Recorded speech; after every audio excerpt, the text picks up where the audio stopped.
नमस्कार दोस्तों। आज एक कहानी ऐसी सुनाऊंगा जो एक लंदन एयरपोर्ट है, हिथरो एयरपोर्ट। उस पे एक लड़का है प्रदीप सैनी, जो टैक्सी ड्राइवर है, जो टैक्सी का काम करता है। उससे 22 साल से यही एक सवाल करा जा रहा है कि भारत से जो हवाई जहाज में तुम लटक के आए थे पहियों पे तुम जिंदा कैसे बच गए। तो ये सवाल उससे 22 सालों में कम से कम लाखों लोगों ने किया है। 22 सालों में लाखों।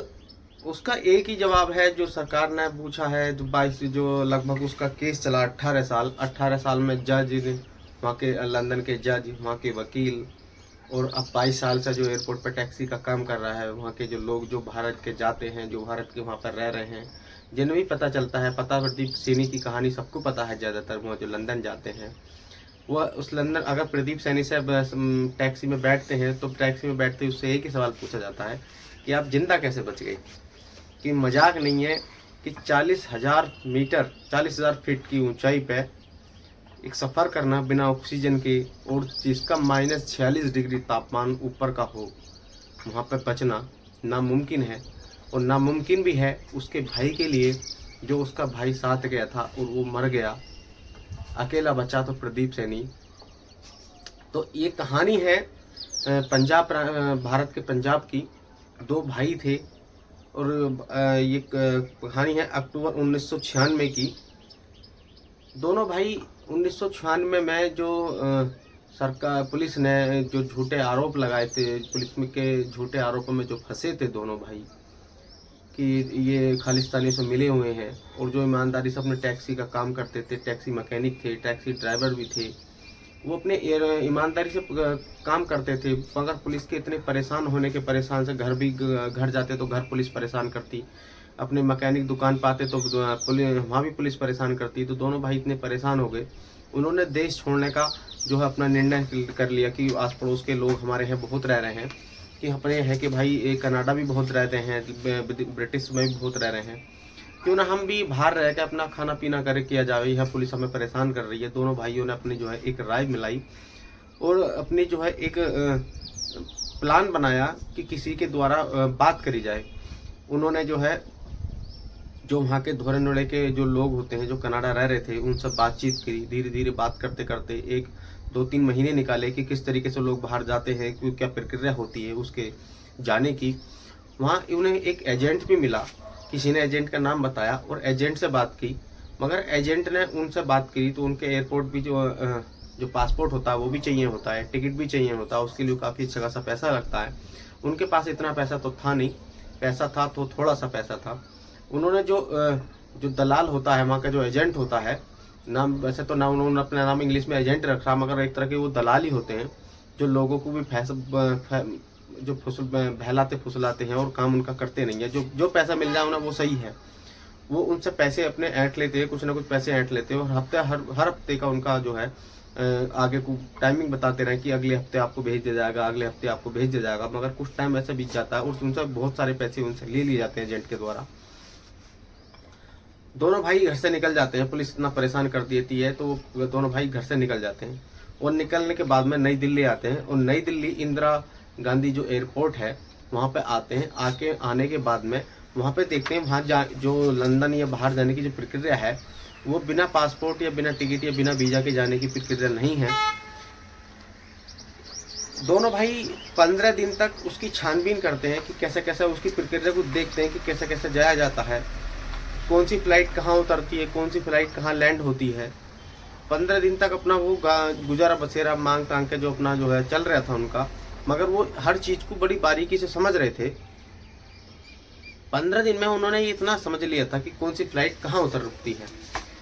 उन्होंने अंदर जाने तक का रास्ता देख लिया था। 15 दिन के बाद जब, क्योंकि हर जगह सिक्योरिटी तो होती नहीं है एयरपोर्ट पर, वो दोनों भाई एक जगह से एंट्री कर लेते हैं एक रात। तो वो रात होती है अक्टूबर 1996। दोनों भाई एक जगह से एंट्री जब एयरपोर्ट पर करते हैं, वहाँ पर जो लैंडिंग जो विमान जाने वाला था, लंदन को जो विमान जाने वाला था और हिथरो एयरपोर्ट पर उतरने वाला था, उस पर वो पहुँच जाते हैं। वहाँ पे जब लगेज वाला सामान रखा जाता है, कंप्लीट सवारी चढ़ जाती हैं, तो जैसे ही चढ़ने वाला होता है तो जो उनके पहिए होते हैं जब एयर पहिए होते हैं वो ऊपर की तरफ अपने आप ऑटोमेटिकली बंद होते हैं, मगर वहाँ पे उतनी जगह होती है कि एक आदमी आराम से बैठ सकता है।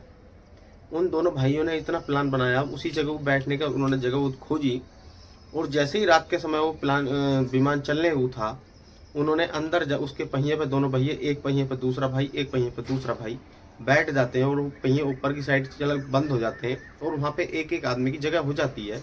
वहाँ दोनों बैठे थे, मगर जैसे ही वो स्पीड से चलता है, लगभग 400-500 किलोमीटर प्रति घंटे की रफ्तार से वो चलता है।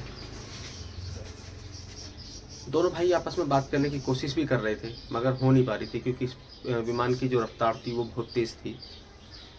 जब ऑक्सीजन की कमी भी होती है, वो जब टेक ऑफ करता है, ऑक्सीजन की कमी इतनी हो जाती है, तापमान इतना गिर जाता है कि विजय सैनी जो उसका भाई था प्रदीप सैनी का, उसकी जब ही उसने दम तोड़ दिया था। लगभग उसके 1 या 2 घंटे बाद उसने दम तोड़ दिया था। वो हवाई जहाज हिथ्रो स्टेशन एयरपोर्ट पर पहुंच जाता है, और पहुंचने के बाद में जो लगेज वाली वो गाड़ी आती है, विमान से जो लगेज उतारा जाता है, उसकी जो गाड़ी आती है, उसके पहिए पे कुछ अजीब तरह की उन्होंने हरकत देखी, कुछ अजीब देखा। उन्होंने जब पास में उसके टॉर्च से रात का समय था, उन्होंने टॉर्च वगैरह उसमें लगाया, उसमें देखा रात को जाकर पहिए के पास में जाकर, नज़दीक जाकर, तो प्रदीप सैनी पहिए के जो सोकर होते हैं उन पर लिपटा हुआ था। उन्होंने उसे जल्दी जल्दी वहाँ से हटाया और उसे अंदर जो खबर दी एयरपोर्ट पे। एयरपोर्ट से मेडिकल टीम आई, मेडिकल टीम वाले उसे एम्बुलेंस वगैरह आई, एम्बुलेंस वगैरह उसे लेके गए, हॉस्पिटल लेके गए। हॉस्पिटल में उसने देखा कि उसकी सांसें चल रही हैं, उसका इलाज कराया गया। इलाज के बाद उसका देखा सांसें चल रही हैं, तो लगभग एक दो दिन नहीं, 4 दिन बाद उसे होश आता है प्रदीप सैनी को। और प्रदीप सैनी को जब होश आता है तो वो अपने भाई के बारे में पूछता है कि मेरा भाई कहाँ है, मगर वो उसकी बात समझ नहीं पा रहे थे, क्योंकि वो पंजाबी बोल रहा था और वो इंग्लिश या जापानी, जापानी सॉरी, लंदन जो ब्रिटिश इंग्लिश बोलते हैं, या तो इंग्लिश बोलते थे, यहाँ वहाँ की या लोकल भाषा बोल रहे थे। फिर भी एक जो ट्रांसलेटर होते हैं, उन ट्रांसलेटर को बुलाया गया, और ट्रांसलेटर ने उससे जब बात करी तो उसके पता चलता है कि उसके साथ इसका भाई भी था। और भाई की जब खबर फैलती तो उसे खोजा गया, एयरपोर्ट पे खोजा गया, उसमें अंदर विमान में भी देखा गया। तो वहाँ पे एक शहर होता है रिचमंड शहर। रिचमंड शहर उसके एयरपोर्ट के नज़दीक था। तो जैसे ही रिचमंड जो एयरपोर्ट के नज़दीक में जब विमान उतरने को होता है, लैंड करता है, तो पहिए ऑटोमेटिकली कुछ दूरी पहले खुल जाते हैं, और जैसे ही वो पहिए खुले थे तो रिचमंड शहर के ऊपर खुले थे। वो पहिए खुलते ही जो उसका भाई था विजय सैनी, वो वहाँ पे गिर जाता है। तो जब उसे होश आया 4 दिन बाद प्रदीप सैनी को, उसे जब उसके भाई को खोजा गया तो रिचमंड शहर में एक लाश मिलती है, और लाश की जब पता लगाया जाता है कि वो जब वहाँ से चला था, उसके 2-3 घंटे बाद ही जब विमान ने टेक ऑफ किया था इंदिरा गांधी एयरपोर्ट से, तो 2 घंटे बाद ही उसके भाई की मृत्यु हो गई थी। मगर वो चिपका पड़ा था पहिए में, वो फंसा हुआ था वहाँ पे।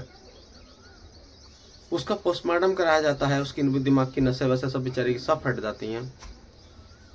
फिर जब उसका फोटो दिखाया जाता है उसके भाई को, प्रदीप सैनी को, तो उसे वो कहता है कि हाँ ये मेरा ही भाई है। तो वो बहुत रोता है वहाँ पे हॉस्पिटल में।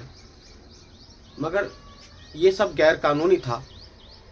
अगर हम कहीं बाहर जाते हैं तो एक लीगल तरीका होता है, वीज़ा बनता है और पासपोर्ट बनता है, टिकट लिया जाता है। जब हम कहीं विदेश जाते हैं तब हम किसी देश में जाते हैं, ये लीगल रास्ता होता है। वो अलीगल रास्ते से गया था, जो उसका जाने का तरीका था वो लीगल नहीं था। इसलिए वो जब उसका मेडिकल ठीक होने के बाद में, उसकी तबीयत ठीक होने के बाद में, वो जब लगातार, तो उससे यही बार बार सवाल किया जाता कि आप बच कैसे गए। उसकी बार बार यही चलता था कि आप बच कैसे गए। और 18 साल बाद उसकी जो ब्रिटिश की जो सरकार होती है, जो कोर्ट होती है, वो दया दिखाती है इतने टाइम बाद, और उसे जो है सम्मान दिया जाता है, उसे वहाँ की नागरिकता दी जाती है। नागरिकता देने के बाद उसकी शादी भी कराई, जैसे वो शादी भी हो जाती है वहाँ पे। उसका एक बच्चा है फिलहाल वहाँ पे, और 22 साल हो गए अब तक प्रदीप सैनी को वहाँ पर टैक्सी ड्राइवर का काम करते हुए।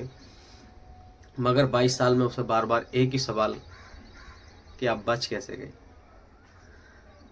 तो दोस्तों कहानी कैसी लगी जो कमेंट में ज़रूर बताएं और शेयर करें। धन्यवाद।